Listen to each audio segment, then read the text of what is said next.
The Politics of a Prepared and Determined Tribe. By Professor Anselm Oromusalem, Professor of Political Science. Published June 16, 2022. Yes, the presidential primaries of the political parties, especially PDP and APC, have come and gone, but not with the hidden messages that only the great thinkers can unravel and reveal. What really played out is a crafted and schemed plot of a prepared and determined tribe, the Fulani tribe. It's all about strengthening their hold on power and deepening their roots on the soil of Nigeria to emasculate and strangulate other tribes. Make no mistake about this, the emergence of Atiku for PDP and Tunbu for APC was neither accidental nor coincidental. No, it was a well-calculated and schemed plot by a people who have intentionally and consciously become masters of the game of survival.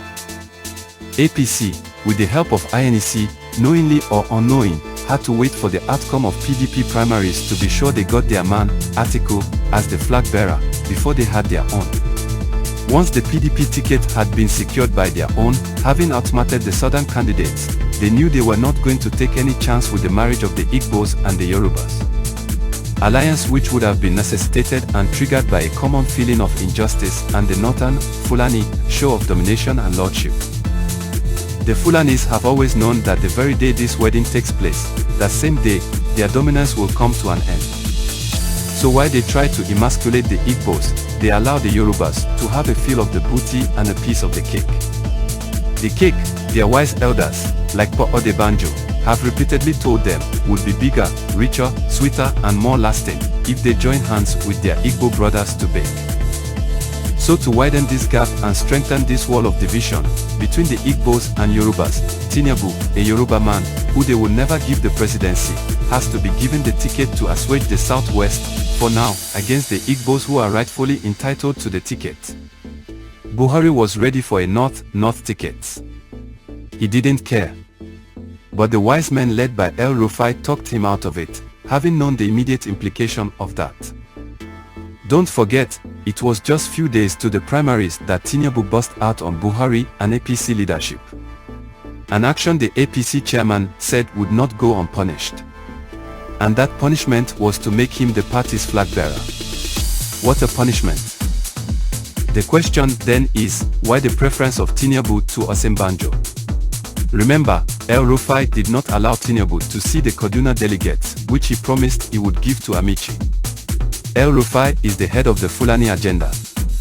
It was Atiku that brought him to limelight and gave him political relevance when he made him the FCT minister in OBJ's government. So for their continuity in power and survival as a people, Atiku, one of their own, must be there. Buhari and co never wanted to give power to either Osinbajo or Tunbu. They chose Tunbu over Osinbajo to avoid the kind of crisis Tunbu, with his resources, would have caused them even before the election. And as a master strategist himself, who probably knows what they know, except what they would do to him during this election, they figured out that appeasing him for now is a lesser evil. The fear of Tunbu/Wike galvanizing the South for a showdown with them was the beginning of wisdom. For the Fulanis, they don't have any business with party but position. Where their man is, that's the party for them. Do not be deceived. Choosing APC or PDP is like choosing between 6 and half a dozen, or as was trending in the social media, choosing between Sniper and Otepiepia. Why didn't they allow the South to chair the parties into their primaries? Is it any coincidence that they both zoned the chairmanship of their parties to the North and still nurse the ambition of producing the presidential candidates? No, I don't think so. It's not coincidence, but confidence. Any day, anytime, this Atiku we know will beat this Tunbu we know, hands down. Not because there is any difference in their character or agenda for the nation, but because the APC heavyweights in the North will obviously temporalize Tunbu after draining him dry and rally round their man, Atiku, to strengthen the Fulani dynasty. Now the big question is this: at what point did the 30 northern APC governors know that it was the turn of the South to produce the next president? Why didn't they support the southern governors when they made the same call last year? If they did, would Atiku and other northerners have come out? Or was it only for those in APC? If Atiku wins, which is their game plan, would power have returned to the South? The contemplation of a Muslim ticket for APC by El Rufia on Channels TV, was it in the interest of Atiku or Tunbu? Will Tunbu commit this political suicide of choosing a Muslim as a vice to please these hawks, knowing the implications? It's just a matter of days. Yes, while it's wisdom to plan, it's senseless planning on what you cannot control. You can control your actions, but you can't control the consequences.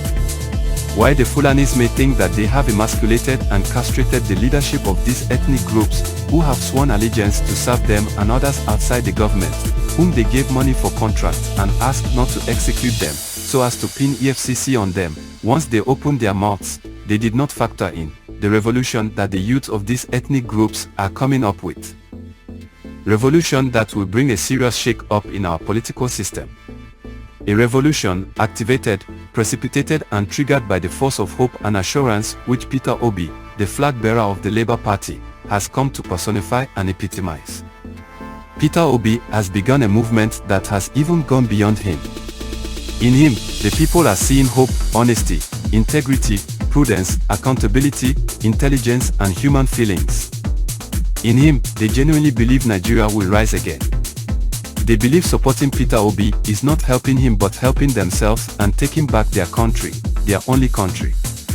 Never in the history of Nigerian politics has a presidential candidate been this accepted to the point that the electorates are spending their own resources for him rather than the candidate giving them money for their votes. They are convinced that they are investing for themselves, not for Peter Obi. That if he becomes president, they are sure of returns on their investments. That Peter Obi could go to a virgin party and turn it into a movement and a force in the political arena shows truly that he makes things happen. That he can build from nothing to something truly confirms that he will indeed turn Nigeria from consumption to production. Here are my critical questions. 1. Why would Tunbu, who knows and has publicly said that he brought Buhari, the most nepotic, tribalized, clueless and worst president Nigeria has ever and will ever have, still have the guts to come out for president instead of hiding his head in shame and apologizing to the nation if he cares a hoot about this country? How will any man with conscience, if not for the exhibition of selfishness of the highest order, come out for president? 2. Why is Atiku, who has run for this office for the 5th or more time, the only tribe whose candidates keep resurfacing in every election, still coming out this time around? 1. Knowing the damage a northern Fulani man has done and is still doing in this country. 2. Knowing that he, too, is a northern Fulani man. 3. Knowing that it's constitutional for PDP to rotate power between north and south. 4. Knowing that it's the turn of Southeast, the region that gave him almost 100% of their votes. 5. Knowing that this region and her people are being punished today because of the votes they gave him and he never uttered a word against it nor stood up to defend them. 6. And knowing that this region has been the bedrock of PDP since 1999. If it's just politics and not the pursuit of an ethnic agenda, how would any man with conscience come out at this sensitive and fragile time when Nigerian existence has a question mark? A man who has never condemned anything the Fulanis have done. A man who has never called Buhari by name in condemnation, rather APC government. My submission. It has taken the Fulanis almost 60 years to scheme themselves to where they are now. Controlling economic, military and political powers in Nigeria.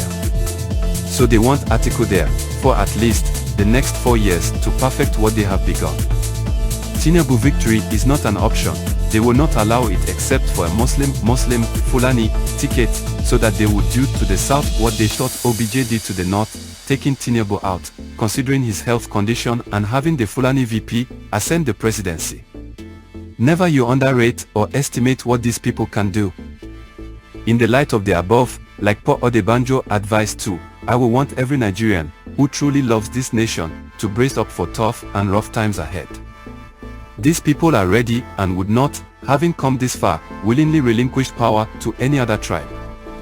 They are ready even for war.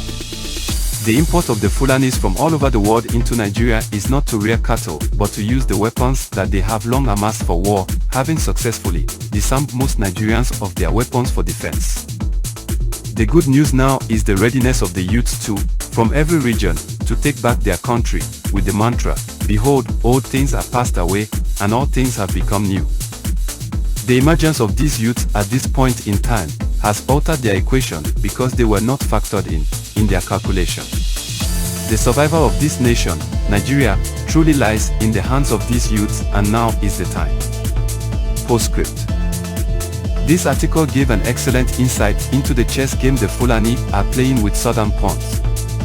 The PDP heist against the East on Caliphate Victory Day, May 29th, is the clue that every move on the board has been confidently planned.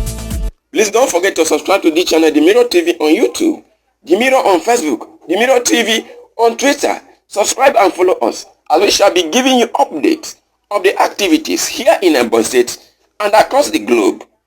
For advert placement or sponsorship, call the number showing on the screen or email us at